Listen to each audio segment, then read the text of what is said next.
This episode of Tales of True Crime contains adult language and graphic subject matter. Listener discretion is advised.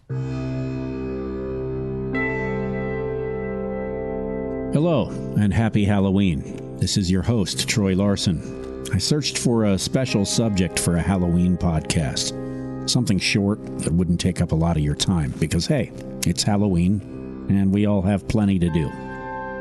Parties to attend, cocktails to drink, and candy to steal from our kids when they're not looking. I think I found just what I was looking for. A story that takes us back to the pioneer days, when settlers on the prairie couldn't conceive the phenomenon of a serial killer. I hope you enjoy The Strange Tale of the Midnight Rider, Eugene Butler. This is the Tales of True Crime podcast. In the early 1900s, settlers had been arriving by the thousands on the austere plains of North Dakota for decades, with the promise of land and prosperity. Every 8 miles along the track was another railroad stop where the steam locomotives could refill their tanks with water. And in one of those places, Niagara, North Dakota, Eugene Butler found success. Butler arrived in Dakota Territory from New York in 1880, 9 years before North Dakota became a state, picked out a large parcel of land and built a substantial home. By all reports, he was a prosperous man who built his farm's worth to $40,000 to $50,000 value within a decade, a value equivalent to between $1.1 and $1.4 million today. Butler became acquainted with locals and area businesses, but kept to himself and did most of the work on his homestead himself, with the help of his horses. It was as the 19th century became the 20th that some noticed Butler began to act a little strange. The farmer became more reclusive and was rarely seen in town, and when he did show his face, he would make unusual claims to anyone who would listen. He believed all the widows and old maids in the county wanted to marry him. They all want my money. My land, you see. They think I'll leave it to them when the Lord calls me home. It was a harmless claim, really. Some even found it humorous that Butler saw himself as a ladies' man, and others thought Butler might be losing his mind.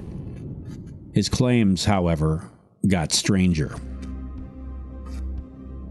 Eugene Butler told several local residents of ominous visitations. He claimed men would come to his home in the night, force him to get out of bed and get dressed, and then take a long walk or a horseback ride in the night.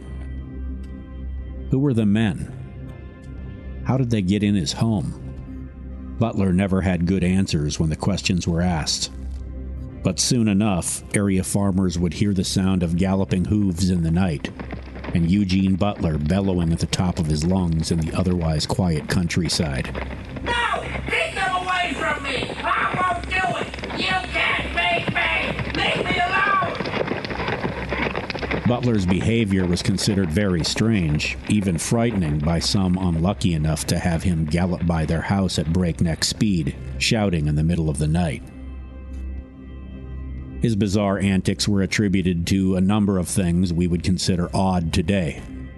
A newspaper article in 1904 credited the leap year as the cause of Butler's acts. And another would claim it was simply his hermit habits which had caused him to lose his mind. In 1904, a likely case of schizophrenia was not well understood. Regardless of the actual cause, Eugene Butler was branded insane and committed to the state asylum in Jamestown. A story from the Jamestown Weekly Alert on February 4th, 1904, reported Butler was likely the wealthiest man who has ever been committed to an asylum from this county. Butler lived an uneventful 8 years in the state hospital in Jamestown until his death on October 22nd, 1911. Several weeks later, the Bismarck Tribune reported Butler's former attorney had been appointed as the administrator of his estate, which was expected to be divided between two brothers, a nephew, and a niece. This wouldn't be a Halloween podcast if it ended there, would it? 4 more years passed, and no doubt most had nearly forgotten about the strange man who had occupied the now vacant house in Niagara. But in June, newspapers statewide carried a story that shocked residents of the upper Midwest. The Bismarck Daily Tribune reported on June 27, 1915. 6 bodies with skulls crushed are found at Niagara, North Dakota. Are believed to have been the victims of Eugene Butler, an insane patient. Workers excavating under Butler's former home discovered the skeletal remains of 6 individuals. Each individual skull showed a sharply defined hole on its left side, suggesting Butler killed them all in the same manner, with a blow from some type of deadly instrument. The earliest reports speculated that the bodies were those of farm laborers Butler had hired and then, for unknown reasons, murdered. The Tribune story said the bodies had been dropped into the basement through a cleverly constructed trapdoor. Over the ensuing several days, the authorities' theory on the murders evolved. On July 1, 1915, the Bismarck Tribune reported the details of a new theory. Butler had murdered 5 people at once, a mother, father, and 3 of their children, and then a lone adult male at a later date. The lone male had been dropped into place under the house through a trapdoor, and the bodies of the other 5 victims had been buried under the house from the outside when Butler removed several stones from the foundation to gain access to the crawl space, then replaced them after the deed was done. Butler had reportedly broken the legs of 2 of the victims to make their bodies fit. There was one big question that puzzled everyone who learned about the crime, however. Who were the victims? At the time, the population of Niagara was just a few hundred.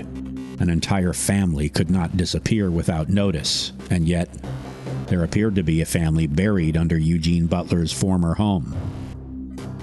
A common investigative technique in the time before forensic science was to identify victims by their clothing, shoes, buttons, accessories, and jewelry. But Butler's victims had been stripped, leaving nothing for the authorities to examine. One theory posited the bodies of the family might be Butler's own family, who had arrived for a visit and he had dispatched them before anybody had seen them. But nobody knew for sure who they could be, and it makes Eugene Butler's crimes especially uncommon. In most cases, it's the killer who is unknown, not the victims.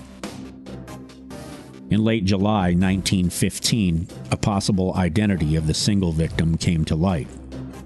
Leo Urbanski, a wealthy former saloon keeper from northern Minnesota, believed the single male victim reported in the papers might be his brother, and asked his attorney to send a letter to State's Attorney O.B. Burtness, which read, I have been requested to make inquiry concerning one John Urbanski, who disappeared near Niagara, North Dakota in 1902. The last heard from him was a letter received by his brother stating that he was working for a bachelor near Niagara. The postmark showed that the letter had been mailed at Larimore. John Urbanski was a young man, about 5 feet 7 inches in height, weighing 145 pounds, with light hair, almost white, and light complexion. He was sometimes called John Miller, and such may have been the name he was called when working near Niagara. We never got an answer on whether Leo Urbanski's brother was the lone male victim, or on the identity of the other victims for that matter, due to a number of complications, foremost of which is the custody of the victims' remains. A now offline story from a Fargo TV station reported, upon hearing about the crime, townspeople flooded to the crime scene and actually looted the bones of the victims, taking remains as souvenirs.